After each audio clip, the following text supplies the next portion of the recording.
Okay, let's try this one more time.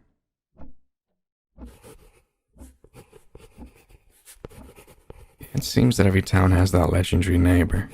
The one all kids are told to avoid based on one crazy claim or another. For my town, our creepy, cryptic character was the stick lady. We called her that because all her limbs looked like sticks. She was thin as could be, honestly. Every time I saw her walk, I thought her legs would snap right beneath her. When out tending her garden, her spine poked out of the back of her shirt like scales on a stegosaurus as she bent over, pulling weeds out with what seemed like great effort.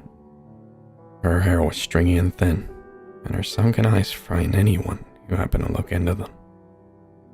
As kids, the legend around the neighborhood was that she ate children. She would lure them out with cookies with drugs that would put kids to sleep.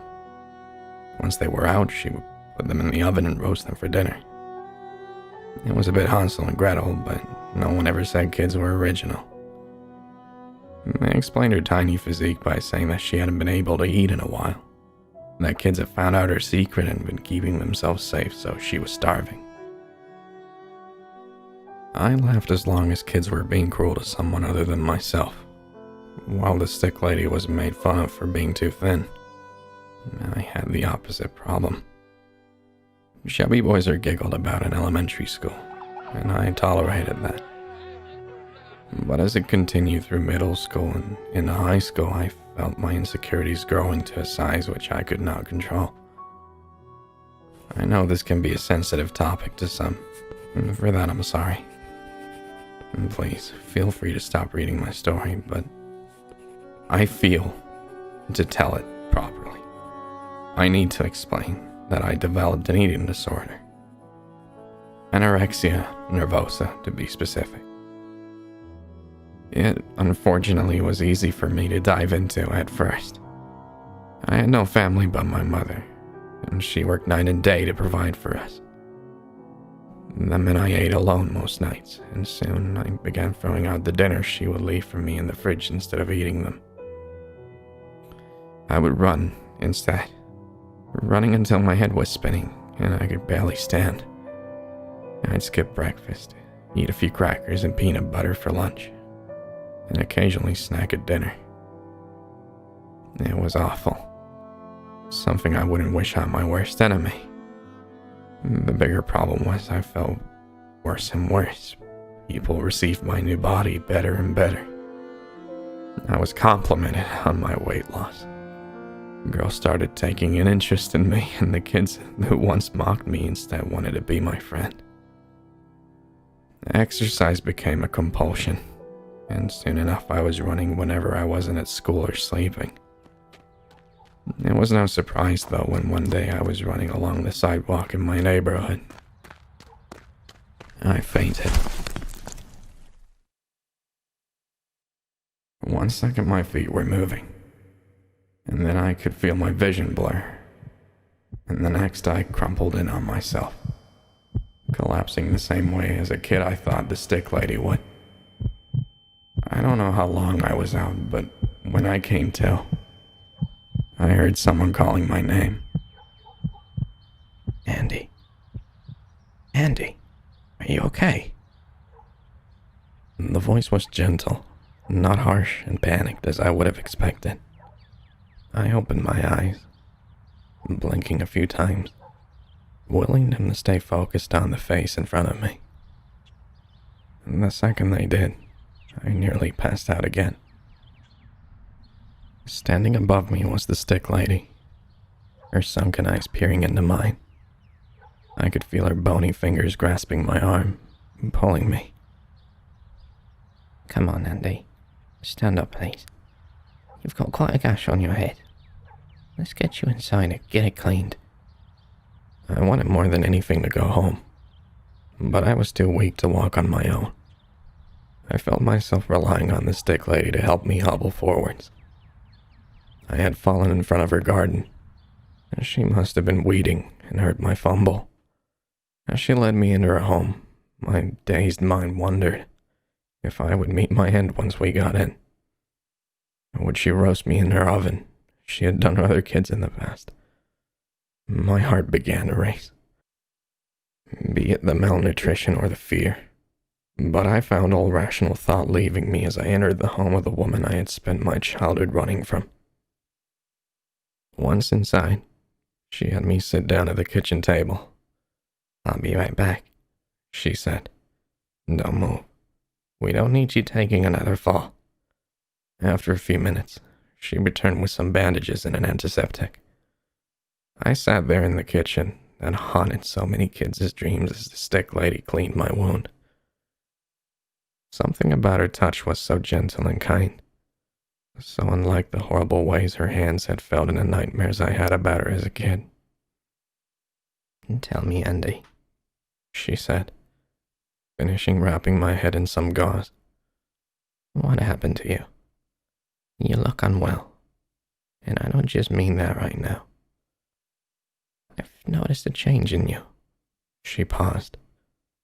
"I don't mean to pry. I know you don't know me, but I just wanted to make sure you're all right." I stared at her, mouth agape. No one had told me I looked sick. No one had even thought to ask me how I was. The moment I lost it. I lost control of myself, my emotions, my thoughts. I told her everything. How I felt horrible about myself. About how all the kids made fun of me. About how once I became ill, they started to accept me. And about how I couldn't stop. Not once did she seem to listen, not once did she show any sign of disturbance from what I was telling her. The stick lady sat and listened to me, letting me tell her all my problems as I shed my tears. When I finished, she hugged me close and told me she wanted to help me.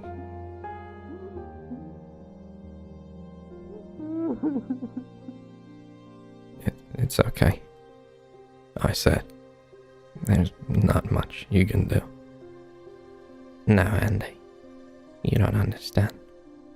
I can help you. You just have to trust me." I looked at her, dumbfounded, my eyes clearly showing the confusion I felt. "I know you call me stick lady. All the kids do. I would say I don't mind, but I do a little. I know it makes them afraid of me. You should have seen the look on your face when I helped you back there. I almost didn't help. I felt I might hurt you more. But Andy, you need my help. I've listened to your story. Now you need to listen to mine." She told me about her childhood, how she had an older sister who she just adored.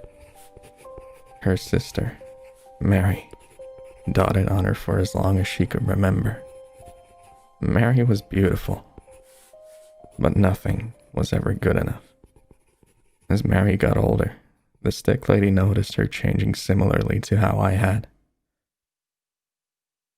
Her hair grew thin, her bones began to protrude, and she constantly excused herself from the dinner table after pushing her food around the plate. As a 9-year-old, the stick lady didn't understand what was happening to her sister. She just knew she wanted to help, and she did so the only way she knew how. And the stick lady prayed every night for her sister to get better, but she only got worse. Eventually, it got so bad that Mary was in the hospital. And after countless visits, the stick lady had given up on praying to God. And so, she turned the other way. She prayed to the devil. That very night, the devil appeared to the stick lady and told her he could help. As a young girl, she didn't know of the devil's tricks, and so the stick lady told him that she would do anything to help Mary get better. "I'll take her illness. I'll take anyone's sickness. If you can just make them better, I'll do anything," she said. And that was how the stick lady became a healer. After her meeting with the devil, she went to visit her sister the next day and placed her hand on her forehead. As it lay there, the stick lady felt her hand grow hot, burning with electricity. A tingle went up her arm, and she felt the heat flowing throughout her veins.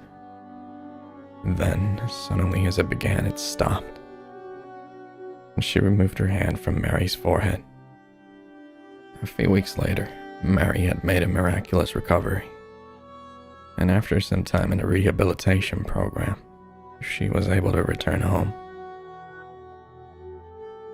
What the stick lady had not accounted for was the fact that when she healed her sister, she took the sickness into herself. She was physically unable to eat. No matter how she tried, everything would come back up. She felt herself growing weaker. But as time went on, she realized that there was no way for her to recover. Despite not being able to eat, she existed in a constant state of hunger, unable to do anything to remedy it. A few years later, Mary got married and had a baby.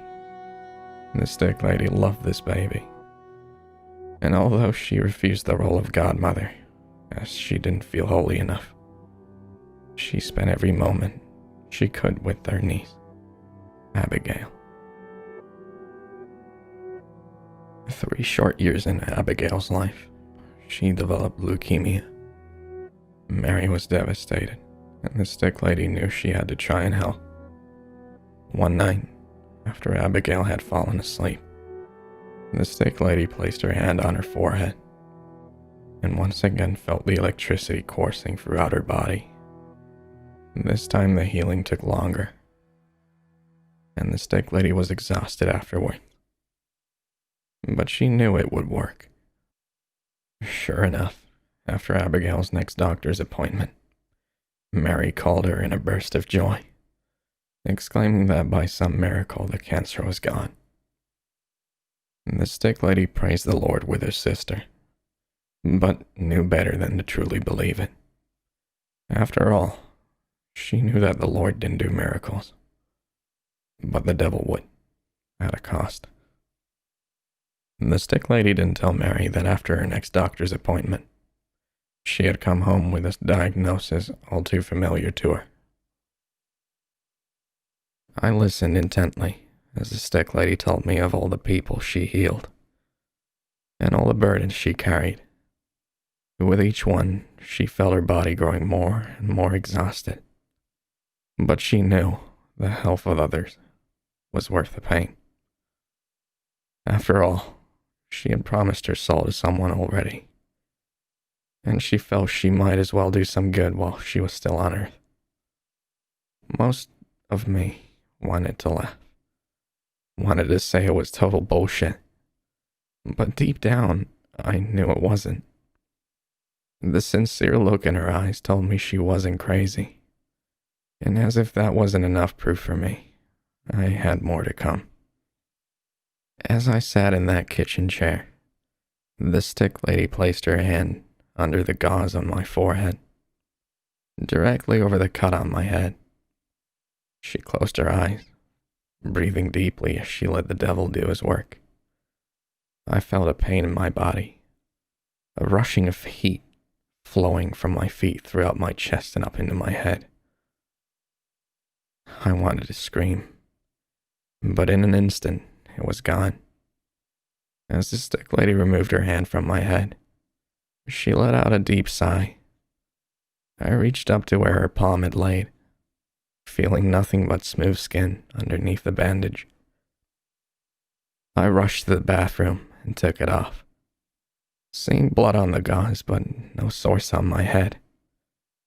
I spun on my heels and noticed the stick lady had a red liquid dripping down her face. I rushed towards her, but she just shook her head and told me to go. I did. I became myself again the very next day. I no longer felt the need to run, to punish my body.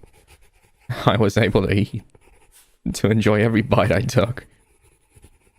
Oh, how I cherish that time, when everything felt so new and amazing to me. I wish I could go back.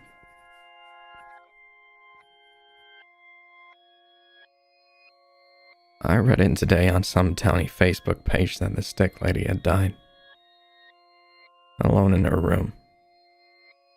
She was survived by her family and a few others. But when I attended her services, I noticed that they were sadly not well attended. I didn't speak to anyone, but I paid my respects to the woman who had saved my life and left.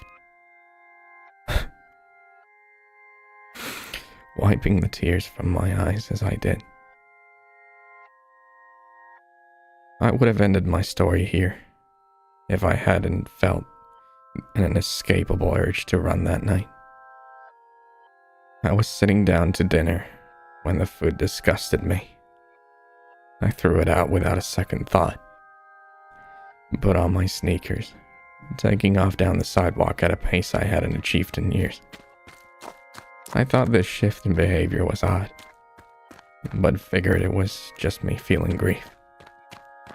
Something I hadn't experienced much in 5 years since the stick lady had helped me. I now know it's not grief, but something far scarier to me. You see, I did some research today, and found out that a girl named Abigail, at 35 years old, had passed away from leukemia. She had been in remission for 32 years.